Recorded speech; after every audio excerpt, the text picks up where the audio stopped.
সবুজ মাঠের মাঝে হঠাৎ চোখে পড়ে গোলাপি, হলুদ আর বেগুনি রঙের ফুলকপি। দেখলেই থমকে যেতে হয়।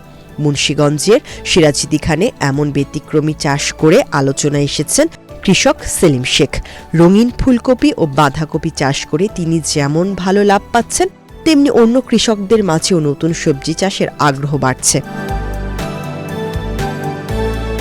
দীর্ঘদিন আলু চাষে লোকসানের পর সেলিম শেখ শুরু করেন সবজি চাষ।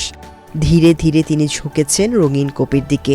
এবছর ইছাপুরা ইউনিয়নের কুসুমপুর বাজার সংলগ্ন জমিতে প্রায় ৭০% জায়গায় সাদা, গোলাপি ও হলুদ ফুলকপি, বেগুনি ও সাদা বাঁধাকপি, ব্রোকলি সহ ৬ ধরনের কপি চাষ করেছেন তিনি। পাশাপাশি লাউ, টমেটো, ক্ষীরা, শিম, মূলা ও বেগুন সহ আরও নানা সবজি মিলিয়ে প্রায় ২৮০% জমিতে চাষ হয়েছে। ফলন ভালো হওয়ায় বাজারে নিতে হয় না, মাঠ থেকেই পাইকারি ও খুচরা বিক্রেতারা এসে কিনে নিয়ে যাচ্ছে সব ফুলকপি। এই আগে এই সাদা কপি চাষ করতাম, এখন সাদা কপিতে দেখা যায় এক টাইমে এক দাম কম থাকে, বেশি থাকে। তবে এবার ওই পাশাপাশি দেখা গেছে এই কৃষি অফিসার আমাদের ২০% জায়গায় ব্রোকলি জায়গা, এখন আমরা এই ২০% জায়গা পাশাপাশি দেখা যায় আমি আরও মোটামুটি আরও অনেকগুলো জায়গা আমি চাষ করছি। বিক্রি করেন নাকি? বাজারে বিক্রি করতে হয় না, আমাদের এখানে বাজার আছে কুসুমপুর, আমাদের দোকানের পাশাপাশি ওই জায়গায় বিক্রি করে। আর পাবলিক এই জমিনে থেকে ওই সারাদিন আসতেছে। ওই যে দেখেন আছে, ওই যে মোটরসাইকেল, ওই যে কত মোটরসাইকেল আছে ওইখানে, সবাই আমার এখানে জমিনে থেকে বেশিরভাগ নিয়ে। স্থানীয় বাজারে সাধারণ কপির তুলনায় রঙিন কপি দ্বিগুণ দামে বিক্রি হওয়ায় লাভও বেশি হচ্ছে বলে জানান তিনি। কৃষি উন্নয়ন প্রকল্পের আওতায় ব্রোকলি চাষ সহ উপজেলা কৃষি অফিসের কারিগরি সহায়তাও পাচ্ছেন সেলিম, যা এই চাষে সাফল্য আনতে বড় ভূমিকা রেখেছে।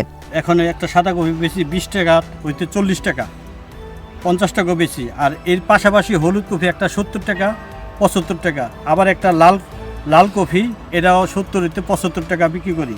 এই যে হাতে আরেকটা আছে পাতা কপি, এটাও ৭০ হইতে ৭৫ টাকা বিক্রি করি। তো দেখা যায় সাদা কপির থেকে ডবল এটা বিক্রি করলে টাকা পাওয়া যায়। তার জন্য আমি এবার কৃষি অফিসার সাহেবের পরামর্শে আমি প্রায় ৬ কালারের কপি চাষ করছি। মোটামুটি আমার বেনিফিট এবার মোটামুটি বেশ ভালো আছে।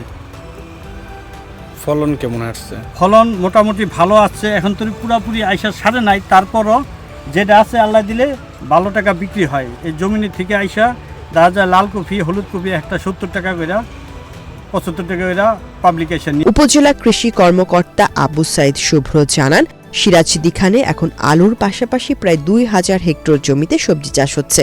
চলতি মৌসুমে ৮০টি প্রদর্শনী প্লট বাস্তবায়নের ফলে কৃষকদের মধ্যে নতুন ফসল চাষে আগ্রহ বাড়ছে।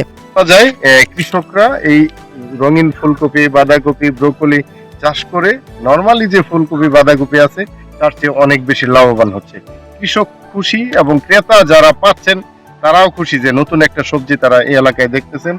এই ঢাকা অঞ্চল উন্নয়ন প্রকল্পের আওতায় এই ধরনের প্রদর্শনীর মাধ্যমে, যেহেতু মুন্সিগঞ্জের সিরাজদিখান উপজেলাটা ঢাকার খুব কাছে এবং ঢাকাতে আলুর বিকল্প ফসল হিসাবে এই ধরনের সবজি চাষ করে খুব তাড়াতাড়ি সবজি পৌঁছানো সম্ভব এবং দামেও ভালোভাবে কৃষকরা লাভবান হবে। এইরকম ভাবে অন্যান্য কৃষক যারা আছে আলুর পাশাপাশি এই ধরনের সবজি চাষের জন্য আমরা আহ্বান জানাচ্ছি তাদের। কৃষি কর্মকর্তারা বলছেন, রঙিন কপির মতো পুষ্টিগুণ সমৃদ্ধ সবজি শুধু কৃষকের আয় বাড়াচ্ছে না, বাজারে নতুন ধরনের সবজি সরবরাহ নিশ্চিত করছে। এসব উদ্যোগ অব্যাহত থাকলে সিরাজদিখানে কৃষি ধীরে ধীরে আলু নির্ভরতা কাটিয়ে আরও বৈচিত্র্যময় ও লাভজনক কৃষিতে রূপ নেবে।